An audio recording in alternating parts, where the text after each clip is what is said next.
الحمد لله كفى وسلام على عباده الذين اصطفى أما بعد فقد قال الله سبحانه وتعالى في كلامه المجيد وفي فرقانه الحميد أعوذ بالله من الشيطان الرجيم بسم الله الرحمن الرحيم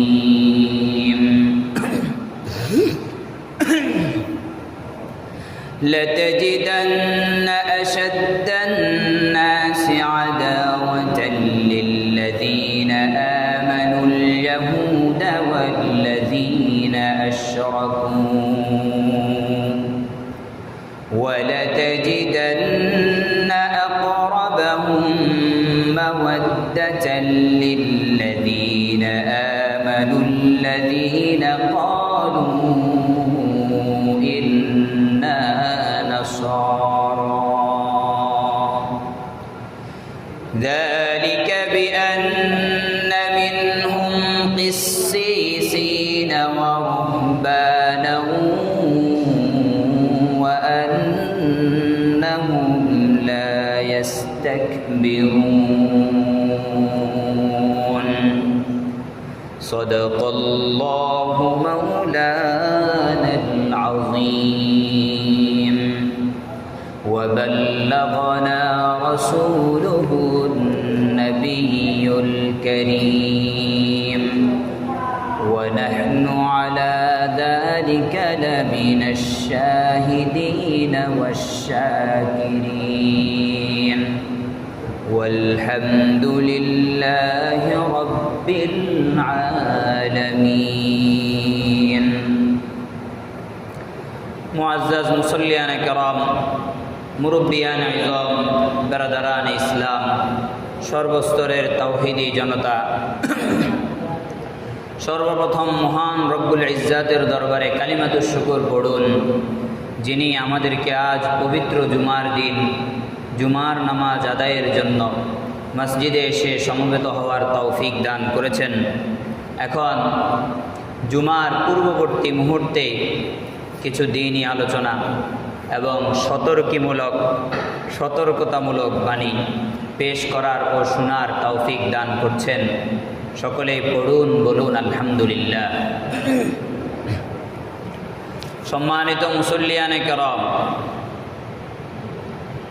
বাংলাদেশের ভৌগোলিক পরিস্থিতি, পুরা বিশ্বের ভেপ্তি, সব কিছু আন্তর্জাতিক পরিমণ্ডল, বহির্বিশ্বের সম্পর্ক সব কিছু মিলিয়ে বর্তমান যেই পরিস্থিতি আমাদের উপর বিরাজ করছে, মুসলমানদের সাথে যেই দাঙ্গা, যেই প্রকারের অনৈতিকতা, জুলুম এবং অত্যাচার নিপীড়ন চলছে, নিশ্চয়ই এটি পূর্বের চেয়ে আরও জঘন্যতম একটা সময় আমরা পার করছি। পূর্বে যেমন আমাদের উপর জুলুম হয়েছিল, শারীরিক নির্যাতন, মানসিক নির্যাতন, সব কিছুর ভোগান্তি আমাদের ঘাড়ের উপর ছিল, ঠিক এখনও আমরা এই ধরনের নির্যাতন ও নিপীড়ন থেকে একেবারেই মুক্ত হতে পারিনি। জুলাই হয়েছে ঠিক, কিন্তু আমরা আমাদের ধর্মীয় স্বাধীনতা, আমরা আমাদের মা বোনদের ইজ্জত, আমরা এখনো পর্যন্ত আমাদের যুবকদেরকে, আমাদের বৃদ্ধদেরকে, আমাদের সর্বস্তরের তাওহীদি জনতা, ধর্মপ্রাণ মুসলিমদের নিরাপত্তা সুনিশ্চিত করতে পারিনি। এটা আমাদের ব্যর্থতা। ধীরে ধীরে দিনকে দিন একের পর এক বড় বড় ফিতনাগুলো আমাদের উপর আসছে, আর আমরা সেগুলোর মোকাবেলা করব কি আমরা জানি না যে এটা ফিতনা।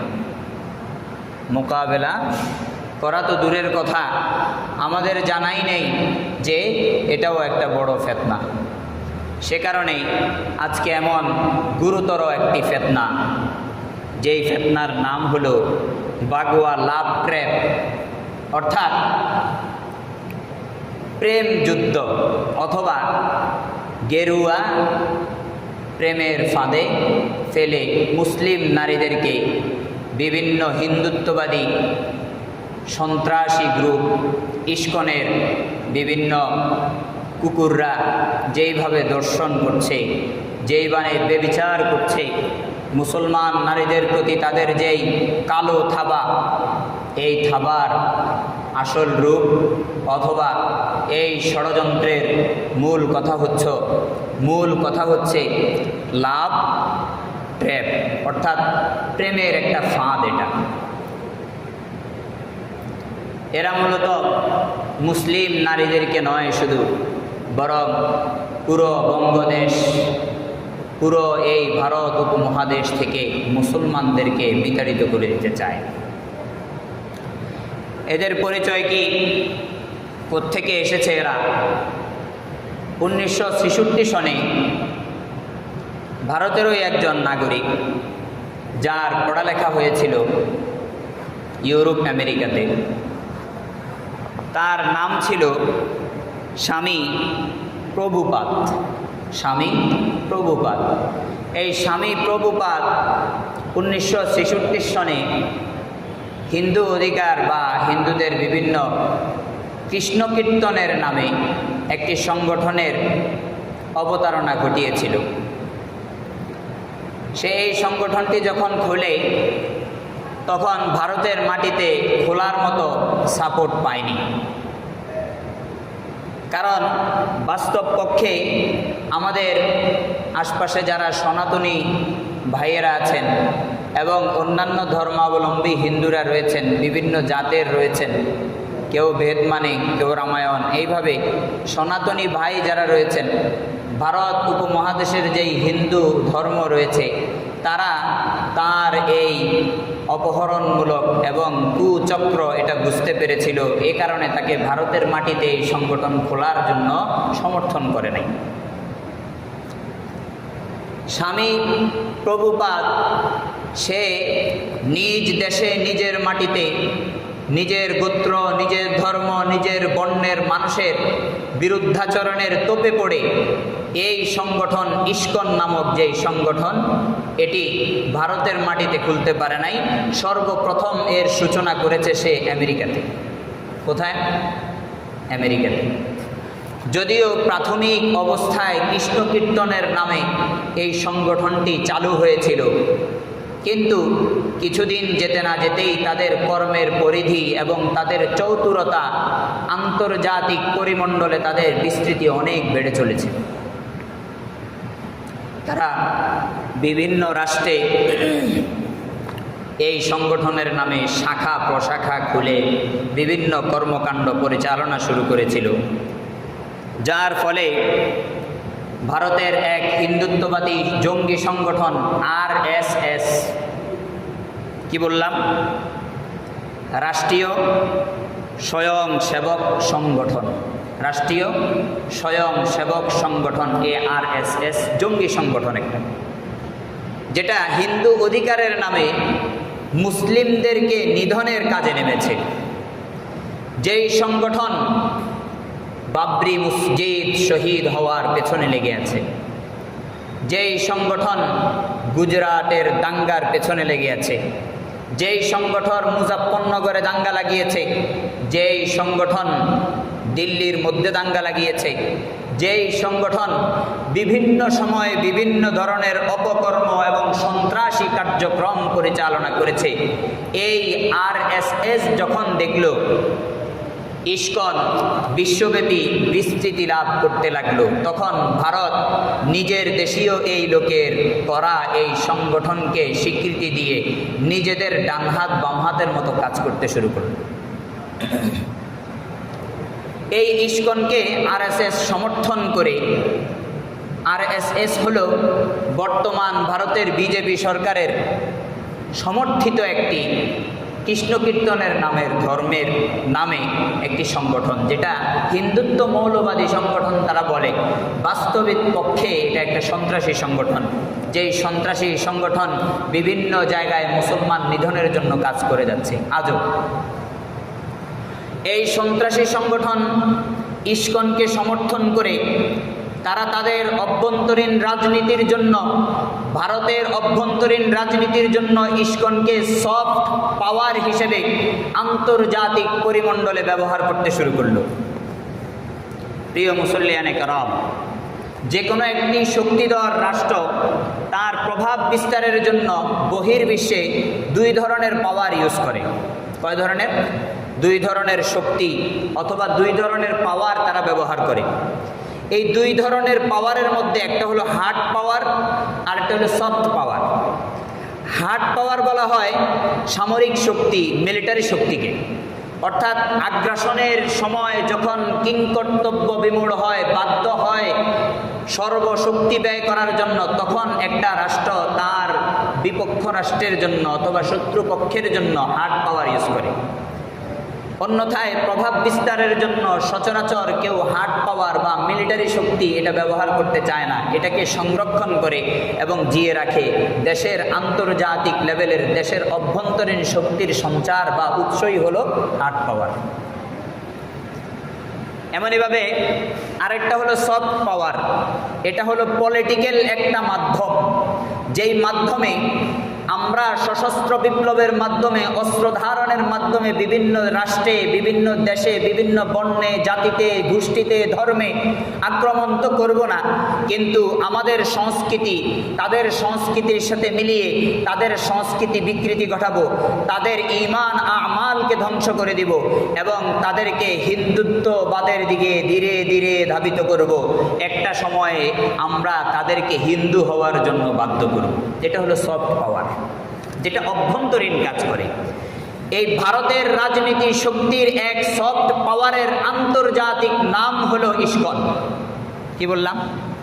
ভারতের রাজনৈতিক পাওয়ারের সফট এই কর্নারটা হলো ইসকন নামক এই হিন্দু সশস্ত্র অথবা সন্ত্রাসী জঙ্গিবাদী সংগঠন, এর নাম হলো ইসকন। যেই ইসকন সন্ত্রাসী সংগঠনের সাথে সাধারণ হিন্দু সমাজের সাথে বিশাল বড় ফারাক রয়েছে। এটা স্পষ্টভাবে বোঝা যায় তার প্রতিষ্ঠাকালীন সময়ে 1966 সনে ভারতের মাটিতে তারা প্রতিষ্ঠানের সূচনা করতে পারেনি। তার অন্যতম কারণ ছিল যে ভারতের সাধারণ হিন্দু সমাজ তাদেরকে মেনে নেয়নি। এর দ্বারা বোঝা যায় যে ভারতের হিন্দু সমাজ তাদেরকে না মানার কি কি কারণ হতে পারে। কারণ হলো তারা সাধারণ হিন্দু সমাজের মুখপাত্র হিসাবে কাজ শুরু করতে পারেনি। এর দ্বারা বোঝা যায় আমাদের যেই অমুসলিম ভাইয়েরা আছে তাদের সাথেও এই জঙ্গি সংগঠনের কোনো সম্পর্ক নেই। এদের কাজই হলো জঙ্গি তৎপরতা বৃদ্ধি করা, বিভিন্ন জায়গায় আতঙ্ক ছড়ানো, দাঙ্গা লাগানো। এরা কি করে? এদের লক্ষ্য কি? এরা মূলত আরএসএসের এক আন্তর্জাতিক ভার্সন হিসেবে বিভিন্ন জায়গায় সফট পাওয়ার হিসেবে কাজ করে। তৃতীয় কথা হলো এরা কি লক্ষ্যকে সামনে রেখে কাজ করে? উত্তর হলো এরা মূলত একটা মাত্র লক্ষ্যকে সামনে রেখে কাজ করে। ওই লক্ষ্য হলো মুসলিম জাতিগত নিধন এবং অখণ্ড ভারত প্রতিষ্ঠার সহযোগী হওয়া। মুসলিম জাতিগত নিধন অর্থাৎ মুসলিম জাতি বলতে যেই একটি বড় জনগোষ্ঠী রয়েছে তারা মনে করে আমরা অখণ্ড ভারত প্রতিষ্ঠার পেছনে এরাই হলো প্রধানতম বাধা। সে কারণে এদেরকে আমাদের রাস্তা থেকে সরাতে না পারলে অখণ্ড ভারত প্রতিষ্ঠা করা আমাদের দ্বারা সম্ভব হবে না। এটা তাদের ধারণা। অখণ্ড ভারত বলতে তাদের ধারণা এবং তাদের স্বপ্ন, তাদের লালনা হলো তারা বাংলাদেশ, মিয়ানমার পূর্বে, পশ্চিমে পাকিস্তান, আফগানিস্তান, দক্ষিণে শ্রীলঙ্কা সহ এই 5টি রাষ্ট্রকে তারা ভারতের মানচিত্রের সাথে কোনো ধরনের বিভেদ ছাড়া, কোনো বিভাজন ছাড়া চায় এবং একই রাষ্ট্রতন্ত্র হবে, ভারতের আদলে চলবে। এই 5 রাষ্ট্র ভারতের মানচিত্রের নথিভুক্ত হবে, বাহিরে থাকতে পারবে না। এটা তাদের স্বপ্ন, লালনা। তারা চায় না বাংলাদেশ নামক কোনো মুসলিম ভূখণ্ড হোক, পাকিস্তানের নামে কোনো মুসলমান দেশ থাকুক, আফগানিস্তানের নামে কোনো খেলাফা রাষ্ট্র থাকুক, শ্রীলঙ্কার নামে কোনো রাষ্ট্র থাকুক, মিয়ানমারের নামে কোনো রাষ্ট্র থাকুক, তারা এই বিষয়টি একেবারেই চায় না। আর চায় না বলেই তারা চায় যে আমাদের মানচিত্র হবে এক অভিন্ন, যার মধ্যে বাংলাদেশ থাকবে না, পাকিস্তান থাকবে না, আফগানিস্তান থাকবে না, শ্রীলঙ্কা থাকবে না, মায়ানমার থাকবে না। এখন কথা হলো, তাদের এই অখণ্ড ভারত প্রতিষ্ঠার পেছনে, মূল লক্ষ্য উদ্দেশ্যের পেছনে, উদ্দেশ্য হাসিলের পেছনে প্রধানতম বাধা হিসেবে তারা যাকে মনে করেন তারা হলো মুসলিম জাতি। কারণ এই অধ্যুষিত এলাকায় যেমন হিন্দু গরিষ্ঠতা রয়েছে ভারতের মধ্যে, ঠিক তার আশপাশে মুসলমানের গরিষ্ঠতা রয়েছে। সে কারণে তারা সকলেই মিলে একটা প্রজেক্ট হাতে নিল, সকলেই মিলে একটা বড় ধরনের ষড়যন্ত্রের এক জাল বুনল, যেই জালের মাধ্যমে তারা চায় মুসলিমদেরকে জাতিগত নিধন করে দেয়া। জাতিগত, যেন মুসলিমের চিহ্নই এই উপমহাদেশ বা এশিয়া এই অঞ্চলের মধ্যে না থাকে। আর মুসলিমদেরকে জাতিগত নিধনের জন্য তারা যেই অপকৌশলগুলো অবলম্বন করে, তার মধ্যে প্রথম নাম্বার একটি কৌশল হলো তাদের গণহত্যা চালানো। কি করা? প্রকাশ্যে গণহত্যা চালানো। তারা গণহত্যা চালানোর জন্য বিভাজনের দেয়াল টেনে আমরা ও তোমরা ভাগ করে গণহত্যা ও দাঙ্গা পরিচালনা করে। ইতিপূর্বে মুরব্বীরাও দেখেছেন, আমরাও আমাদের এই ছোট্ট বয়সে দেখেছি, ভারতের বুকে তারা আমরা এবং তোমরা, মুসলমান এবং হিন্দু বিভাজনের মাধ্যমে, ধর্মীয় বিভাজন তো অবশ্যই আছে, কিন্তু তারা জাতিগত বিভাজনের মাধ্যমে, দেশগত বিভাজনের মাধ্যমে মুসলমান এবং হিন্দুদের মাঝে বিভিন্ন সময় বিভিন্ন কিছু উস্কে দিয়ে হিন্দু যুবকদেরকে মুসলিম নারী, শিশু, মুসলিম বৃদ্ধ, মুসলিম ভাইদের পেছনে লাগিয়ে দিয়ে মুজাফফরনগরে দাঙ্গা সৃষ্টি করেছে, ভারতের উত্তরপ্রদেশে দাঙ্গা করেছে, বিহারের মধ্যে দাঙ্গা করেছে, গুজরাটের মধ্যে দাঙ্গা করেছে, এমনইভাবে কাশ্মীরের মধ্যে দাঙ্গা পরিচালনা করেছে। দিল্লির মধ্যে কেজরিওয়াল মুখ্যমন্ত্রী যখন হয় তখন তারা দিল্লির মধ্যেও দাঙ্গা পরিচালনা করেছে। এটা তাদেরই একটা নীল নকশার প্রথম একটা ফাঁদ, গণহত্যা পরিচালনা করা, মুসলিম জনসংখ্যা মেজরিটিকে কমিয়ে দেয়া, মাইনরিটিতে নিয়ে আসা, মুসলিম জনসংখ্যাকে নিঃশেষ করে দেওয়ার পায়তারা করা। কি বুঝলেন? শুধু কি তাই? আরএসএসের এই নীল নকশা এবং নীল চক্রান্ত শুধু ভারতেই সীমাবদ্ধ থাকেনি, তাদের আন্তর্জাতিক ভার্সন ইসকনের মাধ্যমে বাংলাদেশে এসে পড়েছে। বাংলাদেশে বিভিন্ন সময় ধর্মীয় উস্কানির নামে তারা আমাদেরকে উস্কিয়ে দেয়। 5ই আগস্টের পর প্রমাণিত হয়ে গিয়েছে বাংলাদেশের মুসলমানরা কোনো মন্দিরে আক্রমণকারী নয়। বাংলাদেশের মুসলিম প্রিয় মুসল্লিরা কখনো মন্দিরে আক্রমণ করেনি, অতীতেও করেনি, বর্তমানেও করছে না, ভবিষ্যতেও করবে না ইনশাআল্লাহ। কারণ আমাদের ধর্ম বলে লা ইকরাহা ফিদ্দীন, দিনের মধ্যে গলা চিপে দিন মানানোর কোনো নীতি নেই। তুমি দাওয়াত দিবে, তোমার ধর্মের সৌন্দর্যতা তার নিকট পেশ করবে, তার মন চাইলে সে তোমার ধর্মে দীক্ষিত হবে, কিন্তু তাকে জোরপূর্বক তোমার ধর্মে দীক্ষিত করা যাবে না। আমার ইসলাম আমাকে এটা শিখায়, সে কারণে আমি তার মন্দিরে গিয়ে জোর করি না। তার ধর্ম থেকে আমি মেজরিটি হওয়ার পরেও তার উপর অত্যাচার করি না। প্রিয় মুসল্লিয়ানে কারাম, কিন্তু তারা ইসকনের এই আন্তর্জাতিক ভার্সন, আরএসএসের এই আন্তর্জাতিক ভার্সন, এই ইসকন আমাদের দেশকেও অশান্ত করে তুলেছে। বিভিন্ন সময় গণহত্যার নামে তারা ছোট্ট ছোট্ট গণহত্যা টোপ দিয়ে দেখেছে মুসলমান কিছু বলে কিনা। ফরিদপুরে 2019 সনে তারা মন্দিরে আক্রমণ করার অভিযোগ টেনে 2 যুবককে হত্যা করেছিল, মুসলিম যুবক। অথচ তদন্ত করে জানা যায় মন্দিরে আক্রমণের সাথে এই 2 যুবকের আদৌ কোনো সম্পর্ক ছিল না। গণহত্যার একটা ছোট্ট টোপ, বর্ষি ফেলছে, দেখে মাছ উঠে কিনা। তারা 2019 সনে দেশ বিরোধী এক মহাচক্রান্তে লিপ্ত হয়েছিল। প্রিয়া সাহা নামক এক মুখ্য সংগঠক, সে আমেরিকায় ডোনাল্ড ট্রাম্পের সামনে বাংলাদেশ বিরোধী এক বক্তব্য প্রদান করেছিল। ওই বক্তব্যের মধ্যে সে উঠিয়ে ধরেছিল, সে বলেছিল বাংলাদেশ থেকে নাকি মুসলমান ছাড়া হিন্দু এবং বৌদ্ধ খ্রিস্টানদের মধ্য থেকে 37 মিলিয়ন লোক গুম হয়েছে।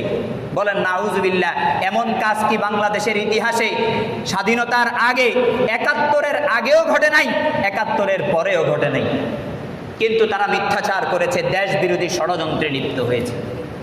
2019 সনে ডোনাল্ড ট্রাম্পকে তারা এই মিথ্যা প্রোপাগান্ডা ছড়িয়েছে, বাংলাদেশ বিরোধী কাজ করেছে। এই ইস্কনের মদত পুষ্ট হয়ে ইস্কনের সংশ্লিষ্টতায় এই প্রিয়া সাহা এই বয়ান দিয়েছে। 2019-এ বিশুজ বন্দ্যোপাধ্যায় নামক এক ব্যক্তি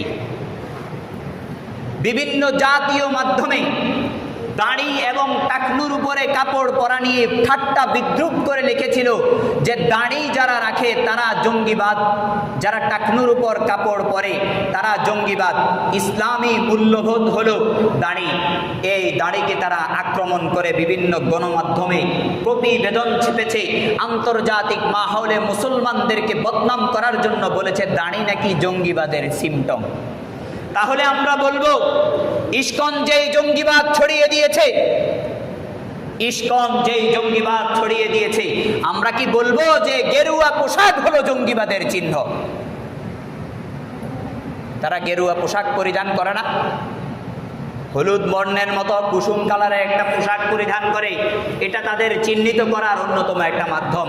আপনি দেখবেন আরএসএস এর পতাকাও এই রঙের, আরএসএস এর পতাকাও কি এই রঙের। চিন্ময় কৃষ্ণদাস সে আমাদের জাতীয় পতাকাকে অসম্মান করে তাদের মন্দিরের মধ্যে ওই গেরুয়া পতাকা জাতীয় পতাকার উপরে টানিয়েছিল। এর প্রতিবাদে যখন তাকে হাইকোর্টে উঠানো হলো, তাকে বন্দি করানো হলো, তখন তার বিরুদ্ধে যে আইনজীবী লড়েছিল সাইফুল ইসলাম আলিফ ভাইকে প্রকাশ্যে দিবালোকে আদালতের সামনে এই হিন্দু ষড়যন্ত্রকারী এবং এই জঙ্গি সংগঠন, সন্ত্রাসী সংগঠন ইস্কনের পোলাপানের মাধ্যমে কুপিয়ে হত্যা করা হয়েছিল। প্রতিবাদ হয়েছে, ছোট্ট আকারে প্রতিবাদ হয়েছে, মুসলমান আবার ঘুমিয়ে গেছে। তো ঘুমিয়ে যাওয়ার পরিণতি কি হয়েছে?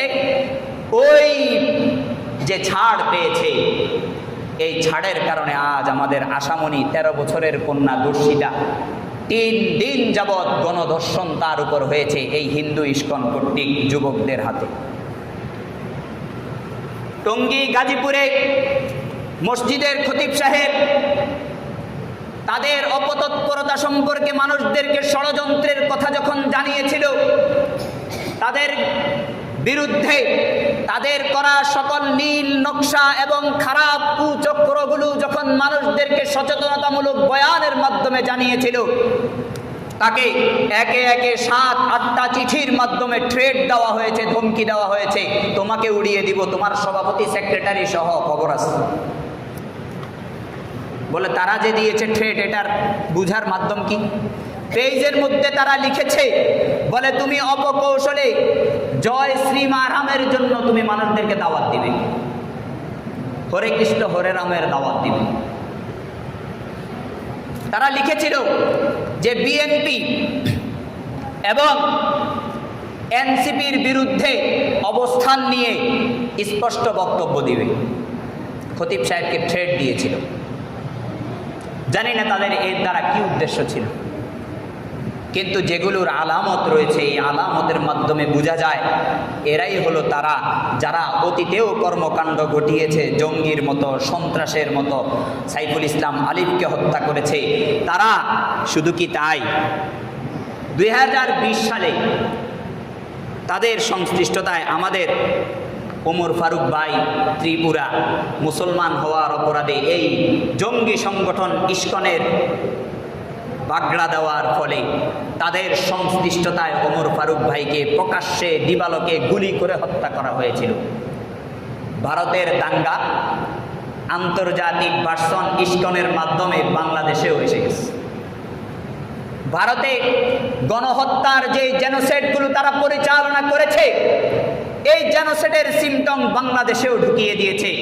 মাধ্যম হলো আরএসএস এর আন্তর্জাতিক ভার্সন ইস্কন। আপনারা ঘুমিয়ে থাকেন, আমি ঘুমিয়ে থাকি, আমরা ঘুমিয়ে থাকি। আমাদের নারীদের বিরুদ্ধে করা ষড়যন্ত্র একে একে আমার নারীকেও নেবে, আমার কন্যাকেও নিয়ে যাবে, আপনার কন্যাকেও নিয়ে যাবে। এখন থেকে যদি সতর্ক না হন। মুসলমান রাজনীতি বিভিন্ন দলে বিভক্ত, কোনো সমস্যা নেই, কিন্তু জাতীয় কিছু ইস্যু রয়েছে যেখানে আমাদেরকে কাঁধে কাঁধ মিলিয়ে হাতে হাত ধরে একজোট হয়ে দেশ বিরোধী ইসলাম বিরোধী শক্তির বিরুদ্ধে রুখে দিতে হবে, দাঁড়িয়ে যেতে হবে। বসে থাকলে চলবে না।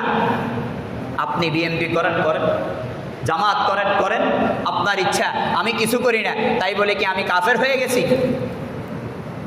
বলেন, আপনার অবস্থান আপনার কাছে, কিন্তু জাতীয় কিছু ইস্যু রয়েছে যেই সমস্ত ইস্যুতে আমাদের সার্বভৌমত্ব বাংলাদেশের বিরুদ্ধাচরণ করা হয়।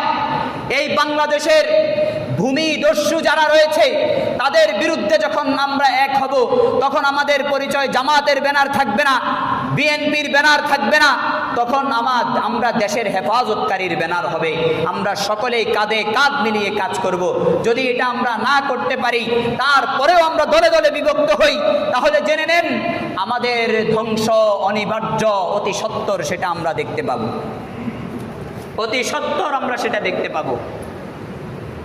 প্রিয় মুসল্লিয়ানে কারাম, তাদের অখণ্ড ভারত প্রতিষ্ঠায় সর্বপ্রথম কলকাঠি যেটা তারা নাড়ে, প্রথম কৌশল যেটা অবলম্বন করে, কি বলেছিলাম? গণহত্যা পরিচালিত করা।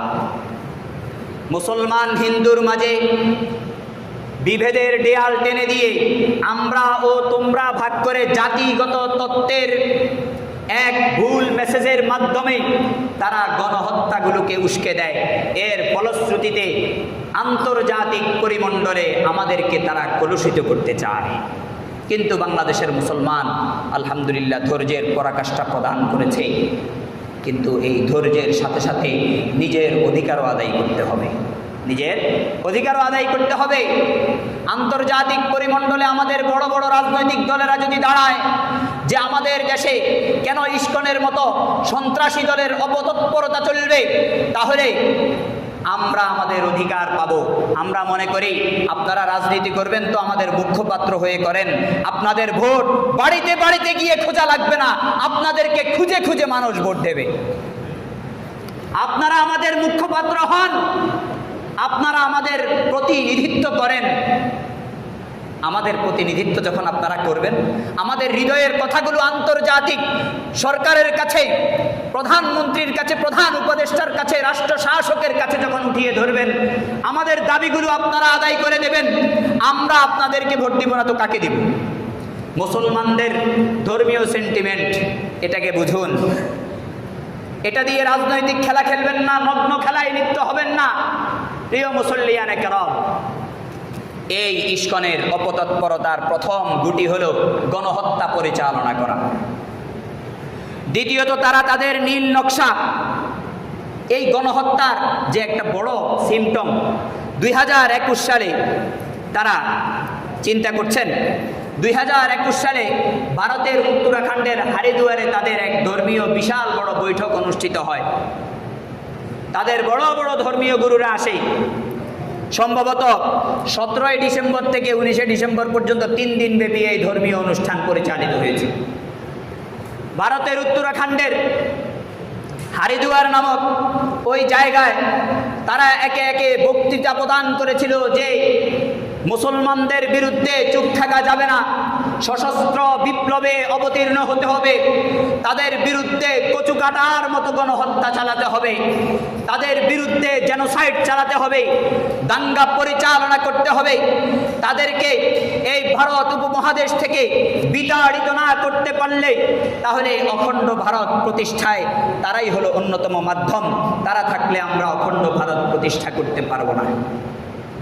তাদের বক্তাদের এই মন মানসিকতা, তাদের বক্তাদের এই কথা, প্রত্যেকটা বক্তা সেখানে উগ্রবাদী চিন্তাধারাকে ধারণ করে, ওই মনমস্তিষ্ক ধারণ করে বক্তৃতা প্রদান করেছিল।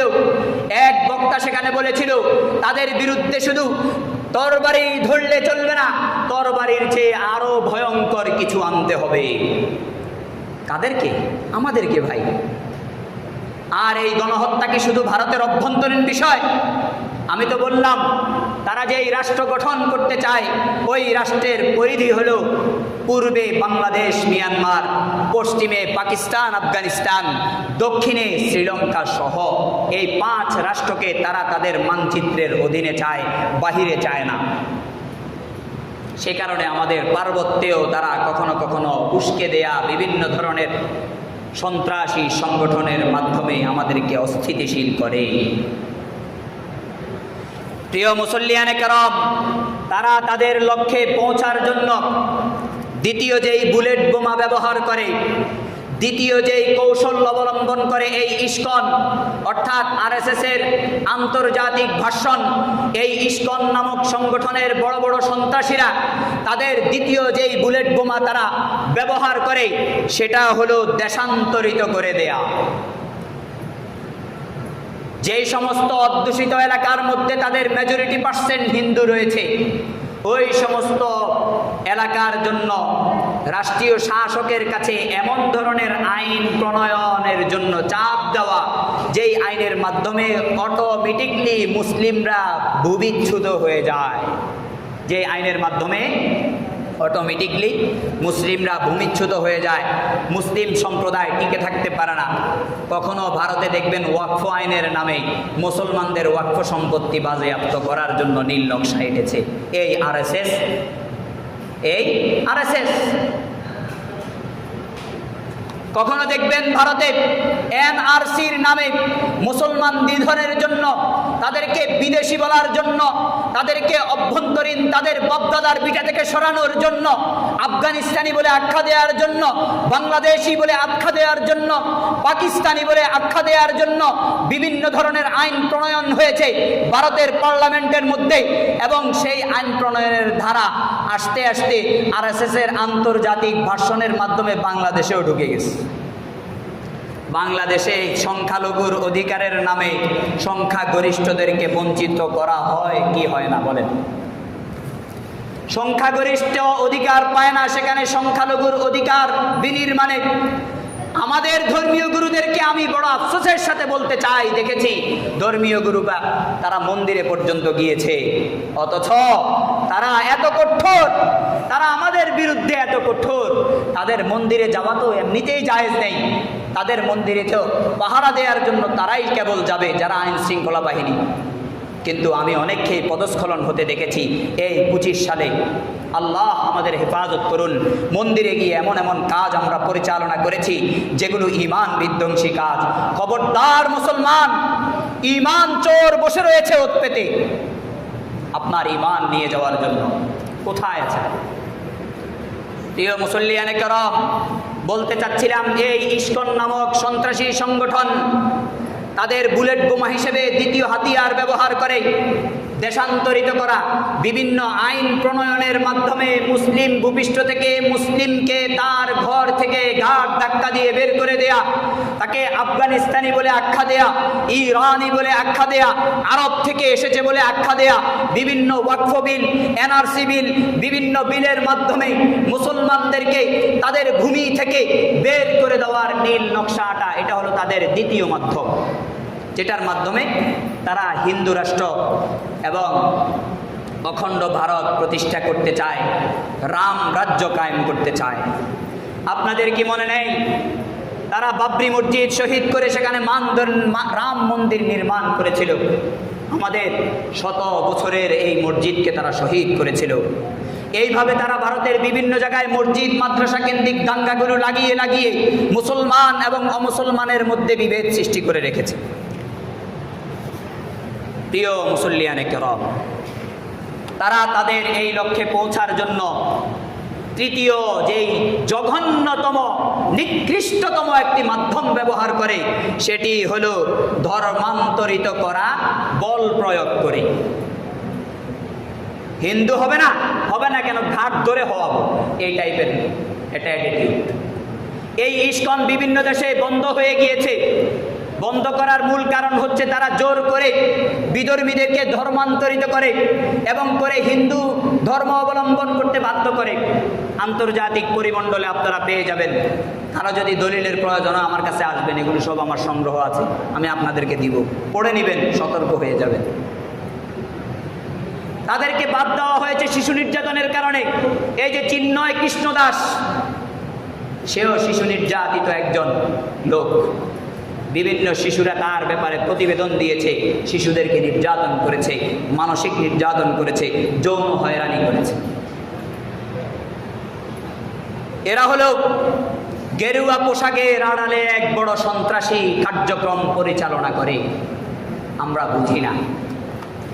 প্রিয় মুসল্লিয়ানে কেরাম, এই ধর্মান্তরিত করার জন্য, বল প্রয়োগ করে মুসলিমকে হিন্দু বানানোর জন্য তারা তাদের এক অন্যতম নিকৃষ্টতম নীল কালো এবং জঘন্যতম একটা অধ্যায় রচনা করেছে, যেই অধ্যায়ের নাম হলো লাভ জিহাদ অথবা বাগোয়া লাভ ট্র্যাপ। বাগোয়া লাভ ট্র্যাপ, গেরুয়া প্রেমের ফাঁদ। গেরুয়া প্রেমের ফাঁদ। আপনার মেয়েকে ঘরের মধ্যে রাখবেন, এত সোজা না। এই ফাঁদ তারা এঁটে রেখেছে। এই গেরুয়া প্রেমের ফাঁদে বিভিন্ন মুসলিম নারীদেরকে তারা নিজেদের জালের মধ্যে আবদ্ধ করে, করার পর হয় তাকে বিবাহ করে অমুসলিম বানায়, হিন্দু বানায়, আর না হয় তাকে যদি সেটা না পারে শারীরিক সম্পর্ক গড়ে গোপন ক্যামেরার মাধ্যমে তাদের ভিডিও বানায়। ওই ভিডিওর মাধ্যমে এই মহিলাকে ব্ল্যাকমেল করতে থাকে, হয় হিন্দু হ, নাইলে তোর ভিডিও আজকে ভাইরাল হয়ে যাবে, নাইলে তোর ভিডিও আজকে ভাইরাল হয়ে যাবে। কত জঘন্যতম চক্রান্ত, চিন্তা করেছেন? আপনার মেয়ে, আমার মেয়ে স্কুলে যায়, কলেজে যায়, একা একা যায়, ভয় লাগে নাই? এখনো কি তাদের বিরুদ্ধে কিছু বলবেন না? এখনো কি ভোটের রাজনীতি করবেন? এখনো কি ভোটের জন্য নিশ্চুপ বসে থাকবেন? আরে প্রিয় ভাইয়েরা, আমি তো বলেছি আপনারা আমাদের মুখপাত্র হন, আপনাদেরকে আমরা খুঁজে খুঁজে ভোট দেব, খুঁজে খুঁজে ভোট দেব। আপনারা আমাদের কাছে আসা লাগবে না। জিজ্ঞাসা করে দেখেন আপামর জনসাধারণকে। বাগোয়া লাভ ট্র্যাপ নামক, গেরুয়া প্রেমের ফাঁদ নামক এই কালো অধ্যায় তারা রচনা করেছে বহু আগ থেকে। মুসলমান নারীদেরকে ধর্ষণ, গণধর্ষণ, বেবিচার এবং বিবাহের নামে ধর্মান্তরিত করার কার্যক্রম তারা বিভিন্নভাবে পরিচালনা করে। এর কয়েকটি মাধ্যম আমি আপনাদের কাছে উঠিয়ে ধরব।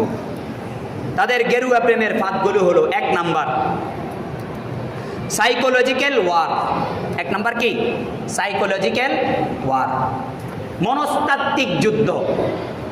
তারা আমাদের মেয়েগুলোকে, যারা তাদের পাশের বেঞ্চে বোর্ডে বসে শিক্ষার্থী হিসেবে, যারা চাকরিরত অবস্থায় তাদের পাশের ডেস্কে বসে, আছে না হিন্দু মুসলিম আমরা শিক্ষার্থীও একসাথে বসতেছে, চাকরিজীবীরাও একসাথে বসতেছে, যারা তাদের পাশে সহ অবস্থান করে বিভিন্ন জায়গায় এই সমস্ত আমাদের নারীদের সাথে তারা মিলিত হতে পারে, সেখানে তাদের সাথে মিঠা মিঠা আচরণ দিয়ে, বিভিন্ন ধরনের চড়া চালান দিয়ে তাদের সাথে আচরণ করে তাদেরকে প্রেমের ফাঁদে আটকানোর চেষ্টা করে। তাদেরকে বলে, আপনার ধর্ম সম্পর্কে আমি জানতে চাই, মাশাআল্লাহ আপনি অনেক ভদ্র, আপনি এমন, আপনি তেমন। নারীরা এমনিতেই নরম হয়, কোমল হয়। নারীদের যখন সুনাম করা হয় তখন তারা গলে যায়। এইভাবে সুনাম করতে করতে এক পর্যায়ে ওই নারীর সাথে তারা প্রেমের সম্পর্ক জড়ায়, তারপর বিবাহের প্রস্তাব দেয়। রাজি না হলে শারীরিক সম্পর্ক করে, গোপন ভিডিও ধারণ করে তাকে ব্ল্যাকমেইল করে, হয় হিন্দু হয়ে যাও, আর না হয় তোমার ভিডিও ক্লিপ লিংক ভাইরাল হয়ে যাবে। তাদের এই যে গেরুয়া প্রেমের ফাঁদের 1 নাম্বার ফাঁদ হলো মনস্তাত্ত্বিকভাবে তারা আমাদের মেয়েদেরকে মিসগাইড করে। দ্বিতীয় নাম্বার, তাদের একটি জঘন্যতম ফাঁদ হলো sleeping pill war. Sleeping pill মানে তো যে ঘুমের বড়ি, স্লিপিং পিল ওয়ার অর্থাৎ যেই সমস্ত নারীরা তাদের সাথে আচরণে ঘনিষ্ঠ হতে চায় না, তাদের সাথে কথা বলতে ঘনিষ্ঠ হতে চায় না, কিন্তু ওই নারীরা অফিসে নাস্তা করে, তাদের আশপাশেই সহ অবস্থান করে, তাদেরকে বিভিন্ন খাবারের মধ্যে ঘুমের ওষুধ মিশিয়ে অপহরণ করে ঘুমের মধ্যে গণধর্ষণ চালিয়ে তাদের বিরুদ্ধে ভিডিও ক্লিপ তৈরি করে পরবর্তীতে তাদেরকে ব্ল্যাকমেইল করা যে যদি তুমি ধর্মান্তরিত না হও, হিন্দু না হয়ে যাও, হিন্দুত্ব ধর্ম বরণ করে না নাও, তাহলে তোমার ভিডিও ক্লিপ ভাইরাল হয়ে যাবে, সতর্ক হয়ে যাও। প্রথম দুইটা কি বললাম? এক নাম্বার হলো সাইকোলজিক্যাল ওয়ার, দ্বিতীয় নাম্বার স্লিপিং পিল ওয়ার। তৃতীয় নাম্বার, যখন এই দুইটা অর্থাৎ একটা মেয়ের কাছে এসে যেতে পারে না, মেয়েটা তার সাথে বসে না, কথা বলে না, মেয়ে সহ অবস্থানে চাকরিও করে না, টার্গেট করে মাদ্রাসার ওই যে বোরকা পড়ুয়া মেয়ে যারা চার দেয়ালের ভেতরে থাকে, পর্দাপুশীরা কোরআন হাদিস লঙ্ঘন করতে চায় না, কোরআন হাদিসকে তারা নিজেদের গৌরব মনে করে, এই সমস্ত মেয়েগুলোকে তারা আটকায় কি দিয়ে? ব্ল্যাক ম্যাজিক ওয়ার্ক দিয়ে। তৃতীয় নাম্বার কি বললাম? ব্ল্যাক ম্যাজিক ওয়ার্ক, অর্থাৎ জাদু টোনার মাধ্যমে তাদেরকে ওয়ার করে, তাদেরকে জাদু টোনা করে। এই ব্ল্যাক ম্যাজিক বড় ভয়ঙ্কর রূপ ধারণ করে তাদের উপর এফেক্টিভ হয়। এই যে আশামণি, গাজীপুরের আশামণিকে ব্ল্যাক ম্যাজিকের মাধ্যমে গণধর্ষণ করেছিল 3 দিন। এই মেয়েটি মাদ্রাসার ছাত্রী ছিল। প্রিয় মুসল্লিয়ানে কেরাম, তারা আরেকটি পদ্ধতি অবলম্বন করে মুসলিমের পরিচয়ে সম্পর্ক করে বিয়ের প্রস্তাব দেয়। সমাজের মধ্যে বলে আমি মুসলিম, আমি তোমাকে বিয়ে করতে চাই। বিয়ে করার পর শারীরিক সম্পর্ক স্থাপন করবে, ভিডিও ক্লিপ বানাবে, বানানোর পর বলবে যে আমি হিন্দু, তুমিও হিন্দু হয়ে যাও। স্বামী হিন্দু হইলে স্ত্রীকে হিন্দু হতে হয়, সুতরাং তুমি হিন্দুত্ববাদ যদি বরণ না করো তাহলে তোমার ভিডিও ক্লিপ প্রকাশ পেয়ে যাবে। নিজেদের ধর্মকে প্রাথমিকভাবে লুকায়, মুসলমান বলে, পরবর্তীতে আত্মপ্রকাশ করে আমরা হইলাম হিন্দু, তোমরাও হিন্দু হয়ে যাও। তাদের আরেকটা এই ভয়ঙ্কর ফাঁদ এবং ধর্মান্তরিত করার জন্য তারা আরেকটা নীল নকশা, তারা আরেকটা বিষয় ব্যবহার করে, ওটা হলো পরিচয় গোপন করে ফেক আইডির মাধ্যমে দেখে যে বোরকা পরিহিতা একজন মহিলা স্ট্যাটাস দেয়। প্রিয় বোনেরা, সতর্ক হয়ে যান। যেই সমস্ত ইন্টারনেট অ্যাক্টিভিটিসগুলো আপনারা পরিচালনা করেন, মেসেঞ্জারে আপনি চিনেন না জানেন না এমন লোকের সাথে কেন কথা বলবেন? এটা কি হারাম নয়? আপনার বাবা না, মা না, আপনার ভাই না, আপনার আত্মীয় স্বজনের কেউ না, আপনি মেসেঞ্জারে চ্যাটিং করেন, হোয়াটসঅ্যাপে চ্যাটিং করেন, এই যে ইমুর মধ্যে চ্যাটিং করেন, এই চ্যাটিংয়ের মাধ্যমে তাদের হাতে ধরা পড়ে যান। তারা আইডি বানায় ইসলামের পথ নামে। আইডি বানায় কি? ইসলামের পথ, নাঙ্গা তরবারি, হুজুরের স্ত্রী, অমুক সমুক আছে না, ভাউতাবাজি কতগুলো, এরকমভাবে ফেক আইডি তৈরি করে ওই সমস্ত মহিলাগুলো তারা টার্গেট করে যারা পর্দানশীল। যখন দেখে ও আইডিটার মধ্যে আল্লাহ লেখা আছে, মোহাম্মদ লেখা আছে, ইসলামী ভাবধারার একটা আইডি, এর সাথে একটু কমেন্ট বক্সে কথা বলি, ওই যে চ্যাটিং করি, বর্তমান নারীদেরকে সতর্ক করব, সতর্ক হয়ে যান। পরিচিত ছাড়া কারো যদি ফেসবুক একান্ত চালাইতেই হয় এই মরার জিনিস, তাহলে পরিচিত ছাড়া কাউকে ফ্রেন্ড বানাবেন না। পরিচিত ছাড়া কাউকে ফ্রেন্ড বানাবেন না, কারো মেসেঞ্জারে রিপ্লাই দিবেন না, খবরদার, হারাম। আল্লাহ, হারাম হারাম হারাম হারাম। তারা মুসলমান নারীদেরকে এইভাবে ফেক আইডির মাধ্যমে কাভারেজ করার জন্য চেষ্টা করে। এইভাবে তারা বিভিন্ন ফাঁদে আটকিয়ে মুসলমান নারীদেরকে দর্শন করে অথবা বিয়ে করে। এগুলোর মাধ্যমে তারা আসলে কত জঘন্যতম কাজ আঞ্জাম দিচ্ছে আমি জানি। একটা সিম্পল ঘটনা শোনাই। মেয়েটি মাদ্রাসার ছাত্রী, এটার ব্যাপারে প্রতিবেদন হয়েছে, সে কারণে বলতে পারতেছি। এরকম আরো কত ঘটনা আছে প্রতিবেদন হয় নাই, ঠিক আছে না? মেয়েটা মাদ্রাসার ছাত্রী, এই অনলাইন অ্যাক্টিভিটিসের মাধ্যমে একটা ছেলের সাথে জড়িয়ে গেছে। মেসেঞ্জারে কথাবার্তা আদান প্রদান হতে হতে কিছুটা ঘনিষ্ঠ হয়ে গেছে। ঘনিষ্ঠ হওয়ার পর কিছুদিন পর মাদ্রাসায় সকালবেলা আসার নাম করে মাদ্রাসায় আর আসে না, ওই ছেলের সাথে হুন্ডায় বাইকে ঘুরে বেড়ায়, হুন্ডায় বাইকে ঘুরে বেড়ায়। এরকমভাবে বারবার যখন হচ্ছে, মোহতামিম সাহেব ডেকে বলছে তুমি কেন মাদ্রাসায় আসো না, জবাব দিতে পারে নাই। তারপরে অভিভাবকদেরকে ডাকছে, বলে আপনাদের মেয়ে কেন মাদ্রাসায় আসে না, বলে আমাদের থেকে তো মাদ্রাসার কথা বলেই বের হয়, তাহলে এক কাম করি, তাকে ঠেকানোর জন্য আমরা এখন বোর্ডিং ব্যবস্থায় দিয়ে দিই, আবার আপনাদের আবাসনে যখন থাকবে তখন আর বের হওয়ার সুযোগ পাবে না। মেয়েটিকে আবাসনে দেওয়া হয়। আবাসনে দেওয়ার কিছুদিন পর তার সমজাতি যারা আছে, সহপাঠী যারা আছে, যে সমস্ত না মহিলারা আছে, যে সমস্ত মেয়েরা আছে, তারা অভিযোগ আনছে সে নাকি লুকিয়ে লুকিয়ে কার সাথে কথা বলে, লুকিয়ে লুকিয়ে কার সাথে কথা বলে। মোহতামিম সাহেব নিজের মাদ্রাসা রক্ষার জন্য তার পেছনে গোয়েন্দা লাগাই দিছে, আমার মাদ্রাসা তো বাঁচাইতে হবে, যদি এই মেয়ে কোনো বদনাম করে আমার মাদ্রাসাটা তো বন্ধ হয়ে যাবে, কতগুলো মেয়ের দিন শিক্ষার একটা কেন্দ্র পুরা ধ্বংস হয়ে যাবে। লাগানোর পর আস্তে আস্তে বের হচ্ছে, তার সাথে ঘনিষ্ঠতা আছে, কিন্তু হিন্দু না মুসলমান এটা তো জানা নাই।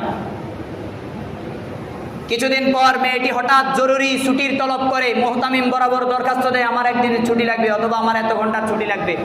মোহতামিম সাহেব নির্দ্বিধায় ছুটি দিয়ে দেয়, পেছনে পেছনে দুইজন গোয়েন্দাও পাঠিয়ে দেয়। সে কোথায় যায় দেখো, কারণ ইতিপূর্বে সে বাসার থেকে মাদ্রাসার নাম দিয়ে বের হতো, কিন্তু মাদ্রাসায় আসতো না, কোথায় যেত জানা নাই।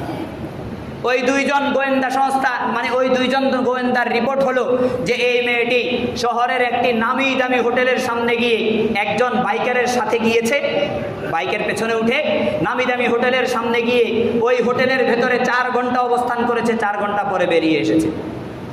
নাউযুবিল্লাহি মিন যালিক। আরেকদিন একই ঘটনা, আবার হঠাৎ ছুটি লাগবে তার, আবারও মোহতামিম সাহেব ওই নজরদারির সাথে তাকে পাঠাইছে, সে তো জানে না নজরদারি চলতেছে। গিয়ে আবার গোয়েন্দা এসে রিপোর্ট দিল যে এই মেয়েটি আবারও একটি নামি দামি হোটেলের সামনে গিয়ে ওই বাইকারের সাথে গিয়েছে, গিয়ে সেখানে 2 ঘন্টা পরে বের হয়েছে। ওই দিন যখন সে 2 ঘন্টা পরে বেরিয়ে এসে মাদ্রাসায় উপস্থিত হলো, রাতের বেলায় মেয়েটির কাঁপানো জ্বর উঠেছে, এত প্রচণ্ড জ্বর উঠেছে। আমরা জানি বোর্ডিং স্কুল, বোর্ডিং মাদ্রাসাগুলোতে আমাদের কোনো সাথী যদি অসুস্থ হয়ে যায় আমরা সেবা করি না, অনেকেই জানার কথা।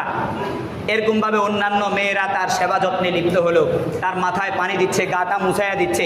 গা যখন মুছাইতে গেল লোমহর্ষক এক কাহিনী, নাউযুবিল্লাহ, মেয়েটির পিঠের মধ্যে ভয়ঙ্কর রকমের আঁচড়ের দাগ আর দাঁতের দাগ। মেয়েটি থরথর করে কাঁপছে জ্বরের কারণে। এই আঁচড়ের দাগ যখন তারা দেখেছে, হতভম্ব হয়ে বিস্ফারিত হয়ে আছে, কিভাবে চোখের পলক ফেলবে তারা। সাথে সাথে ম্যাডামকে জানাচ্ছে, যেই আপা আছে তাদের আপাকে জানাইছে, আপা যে মোহতামিমকে জানাইছে। মোহতামিম সাহেব এই ঘটনা যখন জানলো, চাপ প্রয়োগ করছে, পরবর্তীতে সব বেরিয়ে আসছে। বলে হুজুর আমার সাথে ভালোবাসার সম্পর্ক করেছে অনলাইনের মাধ্যমে, ভালোবাসা প্রকাশ পাওয়ার পরে আমার সাথে একবার শারীরিক সম্পর্ক করছে, ভিডিও ধারণ করছে, ব্ল্যাকমেইলের মাধ্যমে এখন আমাকে বলে হয় হিন্দু হও, আমাদেরকে বিয়ে করো, এখান থেকে চলে যাও, অন্যথায় আমরা তোমার ভিডিও লিঙ্ক ভাইরাল করে দিব। গতকালকে আমাকে তারা 3-4 জন, সে সহ তার বন্ধু বান্ধব মিলে গণধর্ষণ করেছে আমার পিঠে। সেই কারণে আমাকে মানসিকভাবে যেমন অত্যাচার করেছে, শারীরিকভাবে আমাকে গণপিটুনি দিয়েছে তারা। এখন আমি কি করব? মেয়ে এখন কাঁদে, ফাঁদে ট্র্যাপে আটকে গেছে, তাদের লাভ ট্র্যাপের মধ্যে আটকে গেছে, গেরুয়া প্রেমের ফাঁদে আটকে গেছে, এখন আর বের হওয়ার সুযোগ নেই। এটা তো হলো যার প্রতিবেদন হয়েছে। হে মুসলিম, যাদের প্রতিবেদন হয় নাই, অভ্যন্তরে এখনো চলছে, আপনার মেয়ের ফেসবুক, ইনস্টাগ্রাম এগুলো কি আপনি চেক করেন না কেন? বড় মোবাইলটা হাতে কেন দিয়ে রেখেছেন? ও পশ্চিমারা বলেছে তাদেরকে আজাদি দেওয়ার জন্য, স্বাধীনতা দেওয়ার জন্য। আপনিও ভাবেছেন যে বড় মোবাইল দেওয়া মানে আমার মেয়ের প্রতি আমার অবিচার নয়, বরং স্বাধীনতা। নাউযুবিল্লাহ। নিজে তওবা করুন। আজ আপনার মেয়ের সুরক্ষার জন্য প্রয়োজনে কিছুটা যদি কঠোর হতে হবে, তাও মেয়ের ইজ্জত আবরুর হেফাজত আপনাকে করতে হবে, আমি ভাই হিসেবে আমাকে করতে হবে, আমার মেয়েকে আমার হেফাজত করতে হবে। তাদের ডাটাবেসগুলো কোথায় ব্যবহার হয়? ফ্রেন্ডলি হন, শাসন না। মাকে বলেন তার সাথে বান্ধবীর আচরণ করতে, তার অভ্যন্তরীণ বিষয়গুলো জানার জন্য বলেন, সে কি কি করে, কি কি অ্যাক্টিভিজমের সাথে সে আছে, এগুলো জানার জন্য বলেন। খবরদার, এই ট্র্যাপে আটকায়া যাওয়ার পরে আর ছুটার কোনো মাধ্যম নেই। তারা তাদের অখণ্ড ভারত প্রতিষ্ঠার লক্ষ্যে মুসলমানদেরকে শত্রু জ্ঞান করে গণহত্যা চালায়, দেশান্তরিত করে এবং পরিশেষে কি বললাম, ধর্মান্তরিত করার অপচেষ্টা করে। এইসব কাজগুলোর মাধ্যমে তারা যেই ফায়দাগুলো অর্জন করে, এগুলো বেশিরভাগ ইন্টারনেটের মাধ্যমে করে। এই যে গেরুয়া প্রেমের ফাঁদ যেটা আছে, এটা ইন্টারনেটের মাধ্যমে তারা করে। তাদের দেখবেন গ্রুপ আছে, খুব ভালো ভালো ইসলামের কথা বলবে, অমুক করবে তমুক করবে। ওই যে 10 মণ দুধের সাথে 1 ফোঁটা সোনা পড়লে ওই দুধটা নষ্ট হয়ে যায় না? তো তারা আস্তে আস্তে ধীরে ধীরে এরকমভাবে মুসলিম নারীদের ভেতরে ঢুকে যাচ্ছে, আমরা বুঝতেছি না। তারা এই সকল কর্মকাণ্ডগুলো করে তাদের যেই লাভ হয়, 1 নাম্বার হলো প্রেমের ফাঁদে ফেলে ঈমান নষ্ট করা। ঈমান নষ্ট করে দিতে পারলেই মুসলমানের একজন জনসংখ্যা কমে যায়। ঈমান নষ্ট করে দিতে পারলেই মুসলমানের এক জনসংখ্যা কমে যায়। তারা এটাকে মাথায় নিয়েছে, আমলে নিয়েছে। তাদের পাদ্রীরা, তাদের পণ্ডিতেরা বলেছে, তোমরা এটা করতে পারলে অনেক সওয়াব পাবে। নারীর সতীত্ব, চারিত্রিক পবিত্রতা হরণ করা, নষ্ট করা, ভিডিও ক্লিপের মাধ্যমে ব্ল্যাকমেইল করে ধর্মান্তরিত করা। দ্বিতীয় কারণ, দ্বিতীয় লাভ তাদের। তৃতীয় লাভ হলো একটি হিন্দু মুসলিম মিশ্র প্রজন্ম গড়ে তোলা। গাধা এবং ঘোড়ার সংমিশ্রণে যেমন খচ্চর তৈরি হয়, তারাও চায় হিন্দু মুসলমানের সংমিশ্রণে এক মিশ্র প্রজন্ম গড়ে তুলতে, যারা চরিত্রহীন হবে, লম্পট হবে, যারা মুসলমানদের বিরুদ্ধে যাবে, যারা এই দেশের বিরুদ্ধে যাবে, দেশ ও ইসলামের বিরুদ্ধে তারা সোচ্চার হবে। এক লম্পট জাতি গড়তে চায় তারা। চতুর্থ নাম্বার, নারী প্রচার করা। কিচ্ছু পারে নাই, শারীরিক সম্পর্ক কইরা বিয়ের প্রলোভন দেখাইয়া বলে যে অমুক জায়গায় আমার একটা নিরবিল বাড়ি আছে, ওখানে গিয়ে আমরা বসবাস করব, সমাজ আমাদেরকে খারাপ বলতেছে, আমরা আর এখানে থাকবো না, চলো ওখানে চলে যাই। চলে যাওয়ার পরে তাকে ভারতে পাচার করে দিয়েছে। কিছুদিন আগে ভারতের মুর্শিদাবাদ এলাকার নাকি শিলিগুড়ি থেকে এক মহিলার ভিডিও ক্লিপ আসছে, আমাকে বাঁচান হিন্দুত্ববাদীদের কাছে, আমি ধরা খেয়েছি, আমাকে তারা গণধর্ষণ করেছে, শিলিগুড়িতে একটা ঘরের মধ্যে আমাকে আবদ্ধ করে রেখেছে। ইউএনডিপির রিপোর্ট অনুযায়ী 12 থেকে 30 বছর বয়সী নারী শিশু, কি বললাম, 12 থেকে 30 বছর বয়সী নারী শিশু গত 1 দশকে 10 বছরে প্রায় 3 লাখের মতো প্রচার হয়েছে। বিভিন্ন গণমাধ্যমগুলোতে আরও উঠে এসেছে, গত 3 দশকে না হলেও নারী শিশু মিলিয়ে 10 লাখের বেশি প্রচার হয়েছে। এটার দ্বারা তারা অর্থ উপার্জন করে। 5 নাম্বার, অখণ্ড ভারত প্রতিষ্ঠা করা। এটা হলো তাদের মূল লক্ষ্য। এটা কি তাদের মূল লক্ষ্য? এই লক্ষ্যের মধ্যে ভারতের সাথে সাথে তারা যেই মানচিত্রগুলো চায়, বাংলাদেশ, মিয়ানমার, পূর্বে পশ্চিমে পাকিস্তান, আফগানিস্তান, দক্ষিণে শ্রীলঙ্কা, এই সমস্তগুলোকে তারা তাদের পেটের মধ্যে চায়, অখণ্ড ভারতের মধ্যে চায়, একই মানচিত্র চায়। তারা তাদের সংবিধান এবং বিভিন্ন জায়গায় এই মানচিত্র প্রকাশ করেছে, জাতীয় গণমাধ্যমগুলোতে এসেছে। 6 নাম্বার, তারা উগ্র হিন্দুত্ববাদীর পাপ মোচন যুদ্ধ মনে করে এই অপকর্মগুলোকে করা। তাদের পণ্ডিতেরা তাদেরকে বলেছে, মুসলিম যুবতীদেরকে যদি মিসগাইড করতে পারো, তাদেরকে যদি অপহরণ করতে পারো, তাদেরকে যদি গণধর্ষণ করতে পারো, তাহলে তোমাদের পাপ মোচন হবে। কত নিকৃষ্টতম ধর্ম হতে পারে, কত নিকৃষ্টতম মতবাদ হতে পারে, কত নিকৃষ্টতম কালো থাবা হতে পারে, যেই থাবা মানুষদেরকে শিখায় যে তুমি গণধর্ষণ করলে তোমার পাপ মোচন হবে। এই থাবা, এই মতবাদ কোনো মতবাদ নয়। এই কারণে আল্লাহ রাব্বুল আলামিন বলেছেন, ইন্নাদ-দীন ইনদাল্লাহিল ইসলাম, ইসলাম ছাড়া সকল ধর্ম বাতিল। আর ইসলাম শিক্ষা দেয়, লা ইকরাহা ফিদ-দীন, দ্বীনের মধ্যে কোনো বাড়াবাড়ি নাই, কারো গলা টিপে তুমি মুসলমান বানাবে এই অধিকার তোমাকে আল্লাহ দেয় নাই। প্রিয় মুসল্লিয়ানে কেরাম, সময় শেষ হয়ে গেছে, আলোচনাও শেষ।